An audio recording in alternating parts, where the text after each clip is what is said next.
बिस्मिल्लाहिर्रहमानिर्रहीम। अस्सलाम वालेकुम। मैं शजीउल फरासत, आप देख रहे हैं नेशनल और इंटरनेशनल न्यूज़ पर मुश्तमिल 4 टीवी का खुसूसी खबरनामा दुनिया भर से, यानी खबरें आपकी नजर से। सबसे पहले हेडलाइन। ट्रंप ने न्यूक्लियर डील का फैसला अमेरिकी कांग्रेस पर छोड़ दिया, ईरान के ताल्लुक से सख्त पॉलिसी बनाई।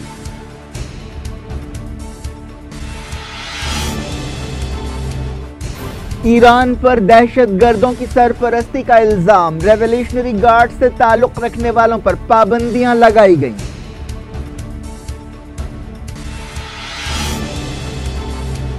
कुर्दिस्तान की हुकूमत ने किरकुक में हजारों सिपाहियों को तैनात कर दिया, कहा इराक का हमला हो सकता है। हर्षद शाबी के वॉलंटियर्स जमा हो रहे हैं।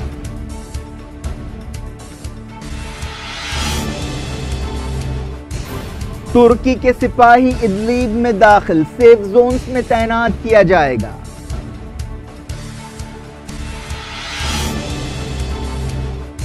ट्रंप ने कैलिफोर्निया की आग को बड़ा सानहा करार दिया, मरने वालों की तादाद 31 हो गई। 8000 फायर फाइटर्स आग बुझाने की कोशिशों में मसरूफ।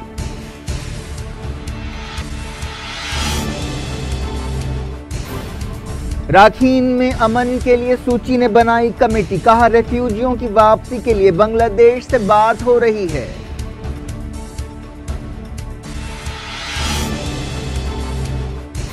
सुप्रीम कोर्ट ने कहा रोहिंग्या रेफ्यूजियों के हुकूक को नजरअंदाज नहीं किया जा सकता। 21 नवंबर तक मुल्क से बाहर ना करने का हुक्म।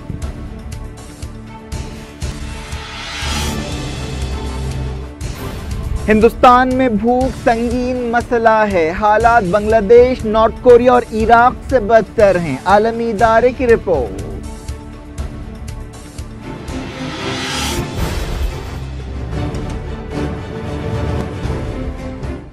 हेडलाइंस आपने देखी, अब खबरों की तफसील। सबसे पहले बात करते हैं ईरान के ताल्लुक से डोनाल्ड ट्रंप की नई पॉलिसी की। अमेरिका के सदर डोनाल्ड ट्रंप ने ईरान के ताल्लुक से एक नई स्ट्रैटेजी बनाई है जो काफी सख्त है। उन्होंने ईरान न्यूक्लियर डील के बारे में कहा कि अमेरिका इस पर अमल नहीं करेगा, लेकिन फिलहाल उन्होंने इस समझौते को पूरी तरह से रद्द करने की बात नहीं की। कई दिनों से अमेरिका से ऐसे इशारे मिल रहे थे कि ट्रंप अपनी नई पॉलिसी में ईरान न्यूक्लियर डील को रद्द कर देंगे, लेकिन उन्होंने यह मामला अमेरिकी कांग्रेस पर छोड़ दिया। अमेरिकी कांग्रेस के पास ईरान न्यूक्लियर डील के ताल्लुक से आगे बढ़ने के लिए 60 दिन है। अगर अमेरिकी कांग्रेस के अरकान ईरान के ताल्लुक से नई मौशी पाबंदियां लगाने का फैसला करते हैं तो यह डील खुद ब खुद खत्म हो सकती है। ट्रंप ने ईरान के बैलिस्टिक मिसाइल प्रोग्राम और दहशतगर्द नेटवर्क्स के ताल्लुक से सख्त पॉलिसी बनाई और रेवोल्यूशनरी गार्ड से ताल्लुक रखने वाले कई लोगों, इदारों और तंजीमों पर पाबंदियां लगाने का फैसला किया। ट्रंप ने खित्ते में ईरान के असर को कम करने पर तवज्जो दी और कहा कि उसके जारहाना रवैये को रोका जाएगा, खासतौर पर दहशतगर्दी और मिलिटेंट्स के लिए ईरान की तायद को रोकने के लिए काम किया जाएगा। इस हवाले से उन्होंने यमन से लेकर सीरिया तक और सऊदी अरब तक ईरान की सरगर्मियों का हवाला दिया। ट्रंप कई हफ्तों से ईरान के ताल्लुक से सख्त पॉलिसी का ऐलान करने का मंसूबा बना रहे थे और उन्होंने एक खिताब में इस पॉलिसी का ऐलान किया। एक रिपोर्ट में कहा गया कि अमेरिका की फॉरेन अफेयर्स कमेटी ने एक नया कानून पेश किया है जिसके तहत बैलिस्टिक मिसाइल प्रोग्राम की वजह से ईरान के खिलाफ पाबंदियां लगाई जाएंगी। इस कमेटी के चेयरमैन एड राइस ने एक बयान में यह बात कही। ट्रंप के खिताब से पहले यूरोपीय यूनियन, रशिया और चाइना ने अमेरिका से कहा कि वो ईरान न्यूक्लियर डील के पाबंद रहे हैं। वाशिंगटन से इशारे मिले थे कि ट्रंप ईरान न्यूक्लियर डील को रद्द कर देंगे। चाइना की वजारत खारजा की तर्जुमान ने कहा कि हमारे ख्याल में यह डील न्यूक्लियर हथियारों के फैलाव को रोकने के लिए काफी अहम है और इससे इलाके के अमन इस्तेहकाम में मदद मिलेगी। हम उम्मीद करते हैं कि तमाम फरीक इस समझौते की हिफाजत के लिए काम करेंगे। यूरोपीय यूनियन के खारजा पॉलिसी चीफ फेडेरिका मोगेरिनी और जर्मन वजीर खारजा सिग्मार गैब्रियल ने ईरान के वजीर खारजा जवाद ज़रीफ से टेलीफोन पर बातचीत की और कहा कि यूरोप इस समझौते का एहतराम करेगा जब तक तेहरान उस पर अमल करता रहेगा। फेडेरिका मोगेरिनी और सिग्मार गैब्रियल ने यह बात मानी कि ईरान न्यूक्लियर डील पर पूरी तरह से अमल कर रहा है। उन्होंने यह भी कहा कि ईरान को इस डील के मौशी फायदे हासिल करने की इजाजत हासिल होनी चाहिए। 2015 में होने वाली इस डील के तहत ईरान ने अपने न्यूक्लियर प्रोग्राम को महदूद किया था। इसके बदले ईरान के खिलाफ आलमी पाबंदियां हटाई गई थी। रशिया की वजीर खारजा सर्जी लावरोफ ने अमेरिका के secretary of state Rex Tillerson के साथ टेलीफोन पर बातचीत करते हुए ईरान न्यूक्लियर डील के बारे में बातचीत की। रशिया की वजारत खारजा ने कहा कि सर्जी लावरोफ ने इस हकीकत की तरफ तवज्जो दिलाई कि ईरान न्यूक्लियर डील की तमाम शर्तों पर अमल कर रहा है और दूसरे फरीकों को भी इस समझौते पर अमल करना चाहिए।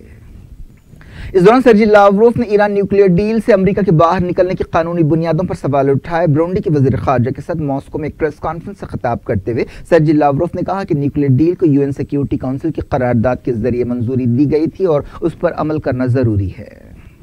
डोनाल्ड ट्रंप की ईरान के बारे में तकरीर से पहले अमेरिका और पूरी दुनिया में सफारती हलचल देखी गई। ईरानी पार्लियामेंट मजलिस के स्पीकर अली लारिजानी ने कहा कि अगर अमेरिका इस समझौते से बाहर होता है तो इस डील में कुछ भी नहीं बचेगा। उन्होंने रशिया के एक डेलीगेशन से बातचीत करते हुए तेहरान में ये बात कही। इराक और कुर्दिस्तान से अहम खबरें आ रही हैं। कुर्दिस्तान की इलाकाई हुकूमत ने अपने हजारों सिपाहियों को किरकुक शहर के अतराफ तैनात कर दिया है। कुर्दिस्तान की हुकूमत को डर है कि इराक की हुकूमत फौज और वॉलंटियर फोर्सेस कुर्दिस्तान के इलाके पर हमला कर सकते हैं। किरकुक तेल की दौलत से मालामाल एक इलाका है। कुर्दिस्तान की इलाकाई हुकूमत के सदर मसूद बरजानी के एक करीबी साथी ने सोशल मीडिया पर कहा कि भारी हथियारों से लैस पेशमर्गा फोर्सेस ने किरकुक के अतराफ मोर्चे संभाल लिए हैं। बरजानी के साथी ने ट्विटर पर कहा कि यह हुक्म किसी भी कीमत पर हिफाजत के लिए जारी किया गया है। न्यूज एजेंसी एपी ने बताया कि 6000 कुर्द सिपाहियों को किरकुक में तैनात किया गया है। इससे पहले कुर्दिस्तान के ओहदेदारों ने इराकी हुकूमत पर इल्जाम लगाया कि किरकुक पर फौजी कार्रवाई की तैयारियां की जा रही हैं। पिछले महीने आजादी के सवाल पर होने वाले रेफरेंडम के बाद से तनाव मुसलसल बढ़ रहा है। कुर्द ओहदेदारों ने कहा है कि ईरान से ट्रेनिंग हासिल करने वाली वॉलंटियर फोर्स हशद अश-शाबी किरकुक के शिया आबादी वाले तुर्कमान के 2 इलाकों में जमा हो रही है। किरकुक से मिलने वाली खबरों में कहा गया कि इलाके में जबरदस्त सरगर्मियां देखी जा रही हैं। अल जजीरा चैनल ने दावा किया कि इराकी फोर्सेस 2 तरफ से किरकुक की तरफ बढ़ रही हैं। बाज़ इलाकों में इराकी फौजी कुर्दों की पेशमर्गा फौजों के ठिकानों से सिर्फ 2-3 किलोमीटर दूर है। बाज़ कुर्दों के हवाले से कहा गया कि किरकुक उनके लिए यरूशलेम की हैसियत रखता है और वो इस शहर को नहीं छोड़ेंगे। अल जजीरा के नुमाइंदे ने बताया कि मौजूदा हालात से कुर्दिस्तान की इलाकाई हुकूमत काफी फिक्रमंद है। मसूद बरजानी के नुमाइंदे ने दुनिया से कहा कि वो मुदाखलत करे। उन्होंने इराकी वजीर आजम हैदर अल अब्बादी से मुतालबा किया कि वो अपनी फौजों को वापस बुलाने का हुक्म दें।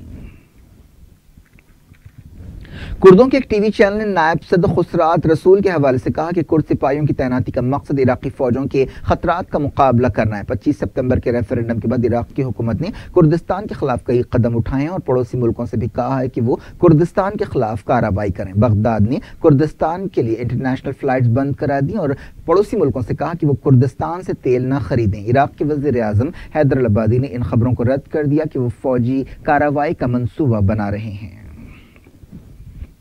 बात करते हैं सीरिया की। तुर्की के सिपाही एक नए ऑपरेशन में 12 फौजी गाड़ियों के काफिले के साथ शुमाली सीरिया में दाखिल हो गए हैं। तुर्की की मीडिया में कहा गया कि इन गाड़ियों पर भारी हथियारों से लैस सिपाही सवार हैं जो जुमेरात की रात सीरिया में दाखिल हुए। कुछ दिन पहले तुर्की ने कहा था कि वो इदलिब के सेफ जोन्स में अपने सिपाहियों को रवाना करेगा। तुर्की ने ईरान और रशिया के साथ बातचीत के बाद सेफ जोन्स बनाने से इत्तेफाक किया था। तुर्क मीडिया में कहा गया कि इन काफिलों में कम से कम 80 सिपाही शामिल है।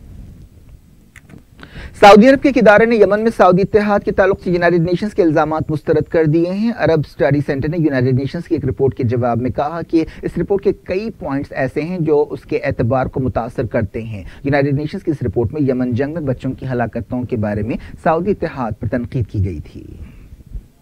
बहरीन की हुकूमत ने इसराइल के साथ ताल्लुकात बनाने का फैसला किया। इस सिलसिले में खबरें सामने आने के बाद मुल्क की सड़कों पर रैलियां निकाली गईं और गुस्से का इजहार किया गया। बहरीन के कई शहरों और देहातों में लोगों ने सड़कों पर निकलते हुए इसराइल के साथ ताल्लुकात कायम करने के खिलाफ मुजाहरे किए। बहरीन की मीडिया में हाल ही में एक खबर आई थी जिसमें इशारा दिया गया था कि इसराइल के साथ ताल्लुकात बनाए जा सकते हैं और इस रिपोर्ट में बहरीन के शहरियों को इसराइल के झंडों के साथ दिखाया गया था। मुजाहरा करने वालों ने अमरीका और इसराइल के खिलाफ नारे लगाए।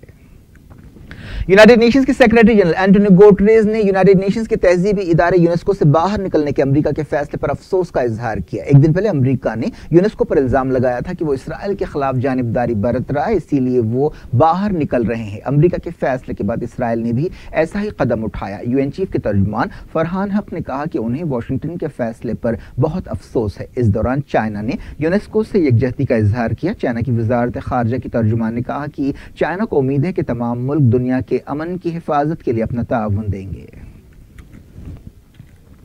कैलिफोर्निया के जंगलों में लगने वाली आग की वजह से कम 31 लोग हलाक हो चुके हैं और सैकड़ों लोग अब भी लापता हैं। कैलिफोर्निया की तारीख में ये सबसे बदतरीन आग है। ओहदेदारों ने बताया कि मरने वालों की तादाद और ज्यादा भी हो सकती है। कैलिफोर्निया की 8 काउंटीज आग से मुतासिर हुई। आग की वजह से हजारों लोग बेघर हुए और 1,90,000 एकड़ जमीन जल गई। फायर फाइटर्स ने कहा कि खुश्क मौसम और हवाओं की वजह से आग बुझाने की कोशिशें मुतासिर हो रही हैं। कोई 8,000 फायर फाइटर्स आग बुझाने के लिए जद्दोजहद कर रहे हैं। अमेरिका के सदर डोनाल्ड ट्रंप ने कैलिफोर्निया की आग को एक बड़ा सानहा करार दिया और इससे निपटने के लिए बड़े पैमाने पर फंड्स और वसाइल जारी करने का ऐलान किया।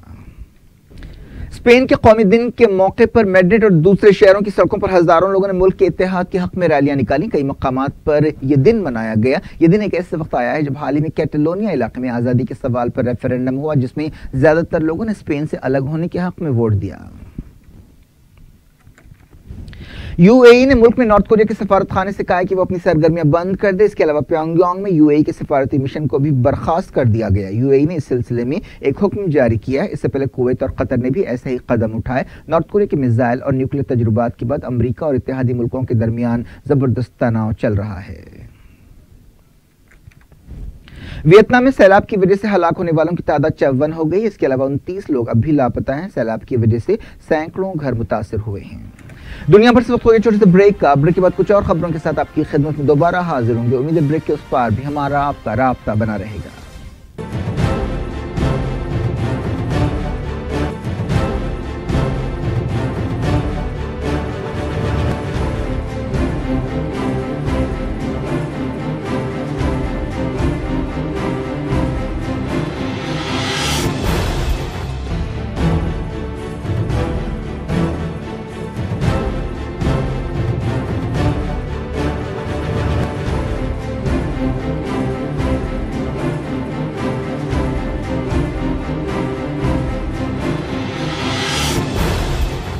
Welcome back. आप देख रहे हैं अपना पसंदीदा खबरनामा दुनिया भर से। मैं शजीउल्लाह फिरासत। इस खबरनामे में हम आपके लाते हैं दुनिया के गोशे गोशे से आप ही की पसंद और दिलचस्पी की खबरें। आगे बढ़ने से पहले हेडलाइंस एक बार फिर।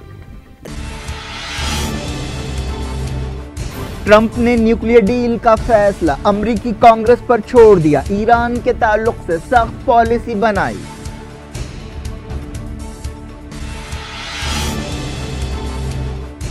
ईरान पर दहशतगर्दों की सरपरस्ती का इल्जाम। रेवोल्यूशनरी गार्ड से ताल्लुक रखने वालों पर पाबंदियां लगाई गईं।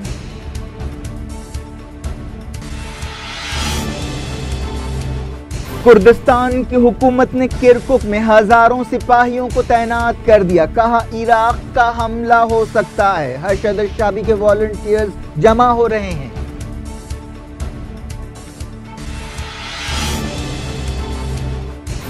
तुर्की के सिपाही इदलीब में दाखिल। सेफ जोन्स में तैनात किया जाएगा।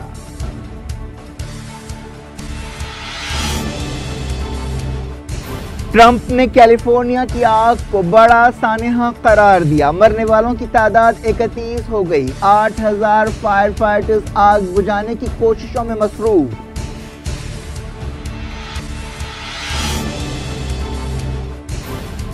राखीन में अमन के लिए सूची ने बनाई कमेटी। कहा रेफ्यूजियों की वापसी के लिए बांग्लादेश से बात हो रही है।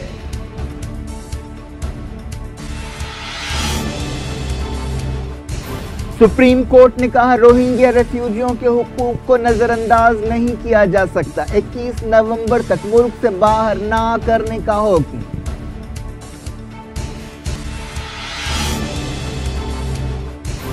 हिंदुस्तान में भूख संगीन मसला है। हालात बांग्लादेश, नॉर्थ कोरिया और इराक से बदतर हैं। आलमी इदारे की रिपोर्ट।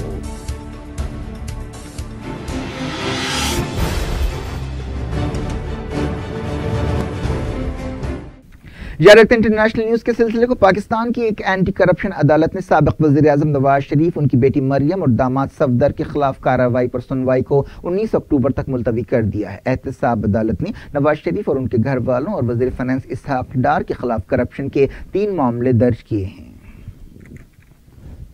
पाकिस्तानी फौज की तरफ से जंगबंदी समझौते की खिलाफ वर्जियां जारी हैं। पुंछ सेक्टर के सरहदी इलाके कृष्णा घाटी के पास दूसरे दिन पाकिस्तान की तरफ से फायरिंग की गई। मकामी लोगों ने बताया कि सुबह से ही फायरिंग हो रही है। मुसलसल फायरिंग की वजह से मकामी लोगों में खौफ और दहशत देखा गया। उन्होंने कहा कि पाकिस्तानी फौज की तरफ से फायरिंग से उन्हें काफी मुश्किलें पेश आ रही हैं और वो काम के लिए भी निकल नहीं पा रहे हैं। हिंदुस्तान की सुप्रीम कोर्ट ने कहा है कि रोहिंग्या रेफ्यूजियों के इंसानी हुकूक को नजरअंदाज नहीं किया जा सकता और उनके रहने से अगर कोई सिक्योरिटी मामला पेश आ रहे हैं तो इससे निपटने के लिए एक तवाज़ुन रखने की जरूरत है। अदालत ने कहा कि हुकूमत को इन रेफ्यूजियों को डिपोर्ट नहीं करना चाहिए, लेकिन इस सिलसिले में कोई साफ हुक्म जारी नहीं किया गया। अदालत ने दरख्वास्त गुजारों से कहा कि अगर हुकूमत रोहिंग्या रेफ्यूजियों को मुल्क से बाहर करने के लिए कोई कार्रवाई शुरू करती है तो वो फिर से सुप्रीम कोर्ट से रुजू हो। म्यांमार की राखीन रियासत में वहां की फौज और दहशतगर्दों के बदतरीन क्रैकडाउन और हमलों के बाद लाखों रोहिंग्या रेफ्यूजी फरार हो गए हैं। इनमें से ज्यादातर बांग्लादेश में जमा है, जबकि हिंदुस्तान और दूसरे कई मुल्कों में भी कई रेफ्यूजीज रह रहे हैं। हिंदुस्तान की हुकूमत ने कहा है कि वो इन रोहिंग्या मुसलमानों को मुल्क से बाहर करना चाहती है क्योंकि उनमें से बास का ताल्लुक मिलिटेंट ग्रुप से है। अदालत ने कहा कि इस मामले की अगली सुनवाई 21 नवंबर को होगी और उस वक्त तक रोहिंग्याओं को मुल्क से बाहर ना किया जाए। जज ने कहा कि अगर मरकजी हुकूमत कोई हंगामी मंसूबा रखती है तो पहले अदालत को बताना चाहिए। हिंदुस्तान में एक अंदाजे के मुताबिक 40,000 रोहिंग्या रेफ्यूजीज हैं। इनमें से ज्यादातर जम्मू, हैदराबाद, हरियाणा, उत्तर प्रदेश, दिल्ली और राजस्थान में है। यूनाइटेड नेशंस का कहना है कि तकरीबन 15,000 रोहिंग्या रेफ्यूजीज के पास दस्तावेजात हैं। 2 रोहिंग्या मुसलमान रेफ्यूजीज उन्हें निकालने के मंसूबों के खिलाफ अदालत से रुजू हुए। अदालत में मोदी हुकूमत ने कहा कि रोहिंग्या रेफ्यूजियों के ताल्लुकात पाकिस्तान की खुफिया एजेंसी ISI और दहशतगर्द तंजीम ISIS से है। हुकूमत ने कहा कि अगर रोहिंग्या रेफ्यूजीज को रहने दिया जाए तो वो हिंदुस्तानियों के कुदरती वसाइल से फायदा उठाएंगे, जिसकी वजह से उनसे दुश्मनी बढ़ेगी और समाज में लॉ एंड ऑर्डर के मसाइल पैदा होंगे और अमन खराब होगा। यूनाइटेड नेशंस के इंसानी हुकूक के इदारे के चीफ ने हिंदुस्तान के इस नुक्ते नजर पर तनकीद की है और कहा कि यह फैसला बुनियादी इंसानी जज्बे के खिलाफ है। बरतानिया की एक इंसानी हुकूक तंजीम ने म्यांमार की हुकूमत पर इल्जाम लगाया है कि वो रोहिंग्या मुसलमानों को जानबूझकर भूखा रख रही है ताकि उन्हें मुल्क छोड़ने के लिए मजबूर किया जा सके। बरतानिया से काम करने वाली एक तंजीम बर्मीज रोहिंग्या एसोसिएशन के सदर तुनखिन ने कहा कि अगर फौरी कार्रवाई नहीं की गई तो बचे कुचे रोहिंग्या मुसलमानों को भी म्यांमार से बाहर कर दिया जाएगा। इस दौरान बरतानिया की एक और तंजीम म्यांमार ह्यूमन राइट्स नेटवर्क ने मुतालबा किया कि म्यांमार की हुकूमत और फौज पर दबाव डाला जाए कि वो राखीन रियासत में इमदाद पहुंचाने के हवाले से पाबंदियां फौरी हटाए। यूनाइटेड नेशंस ने हाल ही में एक रिपोर्ट जारी की जिसमें कहा गया कि म्यांमार के सिपाही और बौद्ध इंतहा पसंदों के हुजूम रोहिंग्या के गांव जलाते हुए उन्हें मुल्क छोड़ने के लिए मजबूर कर रहे हैं।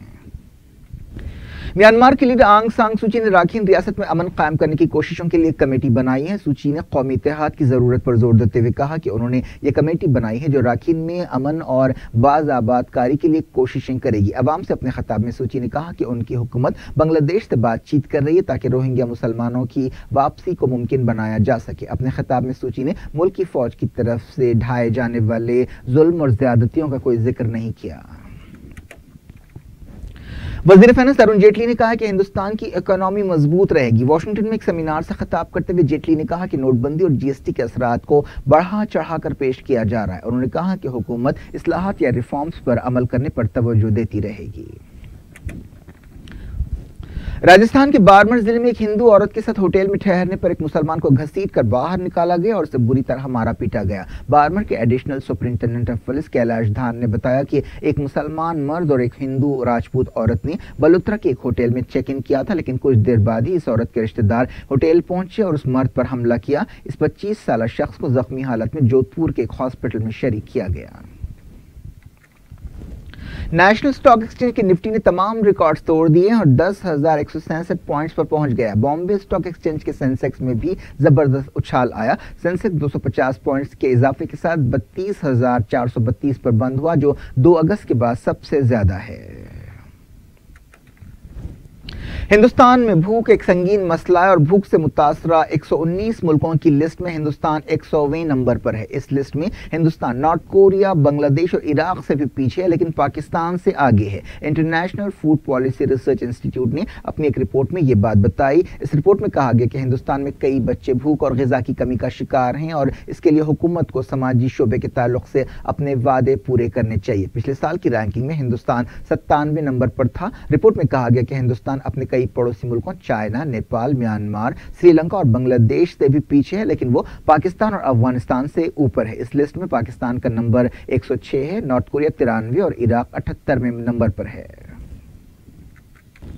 सुप्रीम कोर्ट ने दिल्ली और आसपास के इलाकों में पटाखे बेचने पर पाबंदी हटाने से इनकार कर दिया है। पटाखों का कारोबार करने वालों ने इस पाबंदी के खिलाफ सुप्रीम कोर्ट में दरखास्त की थी, लेकिन सुप्रीम कोर्ट ने कहा कि लोग वो पटाखे जलाएंगे जो उन्होंने सुप्रीम कोर्ट की पाबंदी के ऑर्डर से पहले खरीदे थे। ऑस्ट्रेलिया में एक मगरमच्छ ने एक बूढ़ी औरत को हलाक कर दिया। पता चला है कि एक नर्सिंग होम में इलाज कराने वाली एक औरत जो भूलने की बीमारी का शिकार थी भटक गई, जिसे मगरमच्छ ने हलाक कर दिया। अब ऑस्ट्रेलिया के ओहदेदार उस मगरमच्छ की तलाश कर रहे हैं। इस 79 साल औरत की बाकियात नर्सिंग होम से 2 किलोमीटर की दूरी पर पाई गई। बाकियात के साथ इस औरत के कपड़े और उसकी लाठी भी झील के किनारे मिले। क्या कुछ हो रहा है आपकी दुनिया में, आखिर में हेडलाइंस दुनिया भर से एक बार फिर देखते हैं। ट्रंप ने न्यूक्लियर डील का फैसला अमेरिकी कांग्रेस पर छोड़ दिया। ईरान के ताल्लुक से सख्त पॉलिसी बनाई।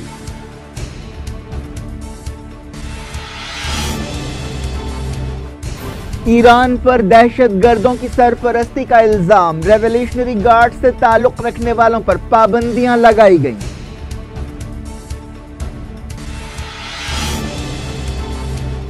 कुर्दिस्तान की हुकूमत ने किरकुक में हजारों सिपाहियों को तैनात कर दिया। कहा इराक का हमला हो सकता है। हशद शाबी के वॉलंटियर्स जमा हो रहे हैं।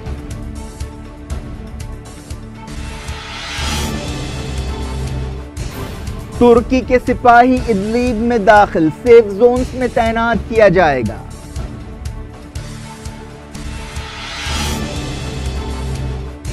ट्रंप ने कैलिफोर्निया की आग को बड़ा सानहा करार दिया। मरने वालों की तादाद 31 हो गई। 8000 फायर फाइटर्स आग बुझाने की कोशिशों में मसरूफ।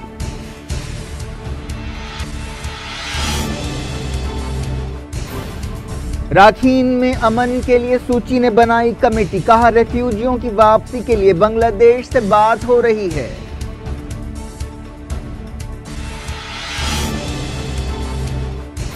सुप्रीम कोर्ट ने कहा रोहिंग्या रेफ्यूजियों के हुकूक को नजरअंदाज नहीं किया जा सकता। 21 नवंबर तक मुल्क से बाहर ना करने का हुक्म।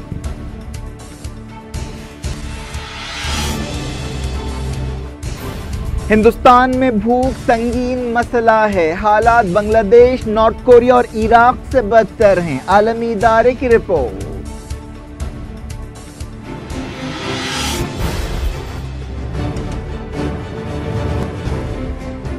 ये थी आज की खबरें। शेड्यूल अफरासत को दें इजाजत और अपना बेहद ख्याल रखें। अल्लाह हाफिज।